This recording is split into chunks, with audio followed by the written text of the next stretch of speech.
Imagine you ask Google a question, and instead of an answer, you get a wall of blue links and ads. Now imagine you ask ChatGPT the same question and get an explanation in plain English, like a friend who actually did their homework. That's what ChatGPT feels like. And no, it's not a smarter Google. I'm Natalie, and in today's video, I'll explain what ChatGPT really is and why it's not Google. We'll talk about how to speak to ChatGPT, I'll address common fears about AI, and I'll show you practical ways to use it.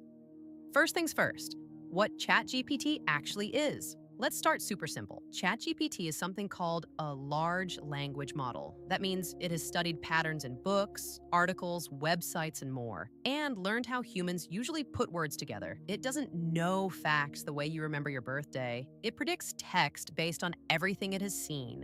Here's an easy example. If I say, roses are, you instantly think red. ChatGPT does that, but on a gigantic scale, with almost any sentence you throw at it. That's why it can write emails, explain taxes, help with homework, or walk you through a phone setting step by step. So when you talk to it, you're not talking to a little person trapped inside your computer. You're talking to a prediction machine that's extremely good at imitating how humans talk and write. So why use ChatGPT if you already have Google? Let's break it down. First difference: purpose. Google's job is to search the live internet and give you a list of websites. It finds information other people wrote and ranks it. ChatGPT's job is to generate a direct answer in one place, in a conversational way, based mostly on what it was trained on, plus limited search when enabled. Second difference, how it talks to you. Google shows you 10 blue links, ads, images, maybe an AI summary at the top. You still have to click around, compare sources, and piece everything together yourself. ChatGPT responds like a conversation. It remembers what you just asked. You can say, explain that like I'm 10. Make it shorter. Give me examples. And you don't have to start over. Third difference, what it's good at. Google is usually better for up-to-the-minute information.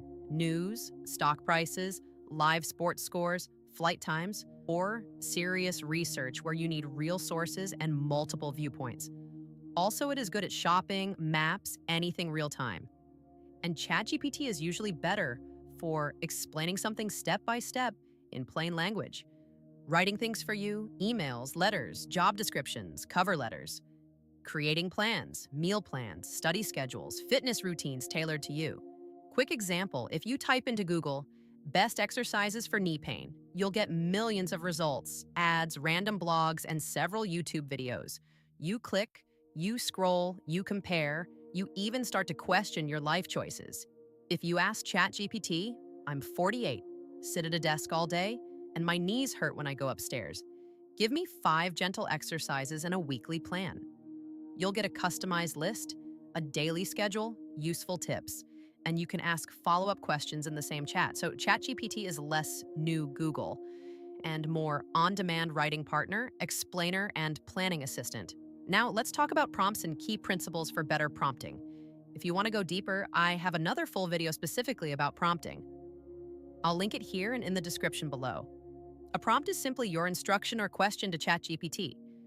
It tells ChatGPT what you want it to do. Yes, it needs instructions. It's smart, not psychic. For example, rewrite this email to sound more polite. Explain ETFs like I'm 12 years old. Create a weekly workout plan. These are all prompts. 3 simple principles for better prompting. First, ask naturally. Talk to it like it's your assistant. Be clear about what you want. Second, add context. The more details you give, the better the response. Third, refine and adjust. The first response is your first draft. Ask it to adjust tone, style, or length if needed. Let's talk about AI fears.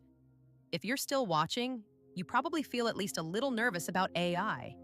Fear number 1, privacy. Is it spying on me? It's normal to worry about your data. Many users say privacy is their number 1 concern. Treat ChatGPT like any other online form. Don't type credit card numbers, passwords, highly sensitive personal information. Stick to ideas and questions you'd be comfortable sharing with a trusted website. Fear number 2, wrong answers. ChatGPT can sound very confident and still be wrong. It doesn't always have the latest information. It can mix things up. It can even invent things. Yes, that's called hallucination. For serious decisions, money, medical, legal. Always double check with official sources or professionals. You can also add to your prompt. Verify facts and include sources where possible. That reduces hallucinations significantly. Fear number 3, will AI replace me? Very valid concern. I already see this in job descriptions. Comfort using AI, ChatGPT for drafting and organization, basic understanding of AI tools, or optimize AI-assisted content using tools like ChatGPT and other platforms. AI is helping with emails, reports, customer service, but almost every expert agrees. People who know how to use AI tools will have an advantage over those who don't. It's less AI will replace you, and more someone using AI will. Now let's talk about some practical ways to start using ChatGPT. If you're new and slightly intimidated, here are safe, beginner-friendly ways to use ChatGPT. Use it as an explainer.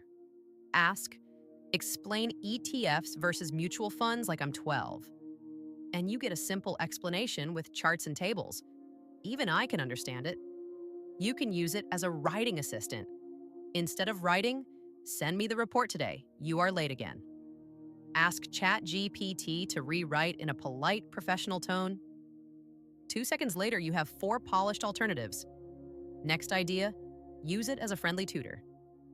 Teach me how to organize my phone photos in simple steps. You get a step-by-step guide with useful tips. No judgment, unlike your storage notification. Now let's try to combine ChatGPT with Google. Ask ChatGPT, suggest a 3-day itinerary for Rome for a first-time visitor. Once you have it, go to Google. Check opening hours, restaurants, ticket prices. Now you have the best of both worlds, clear structure and real-time verification. So what is ChatGPT really? It's not a magic brain, and it's definitely not Google. It's a powerful text prediction tool that can act like a tutor, writing partner, and planning assistant if you learn how to talk to it and stay smart about what you share. If you want to continue learning about ChatGPT, please subscribe, like, and turn on notifications so you don't miss the next video. And comment below. Have you already tried it?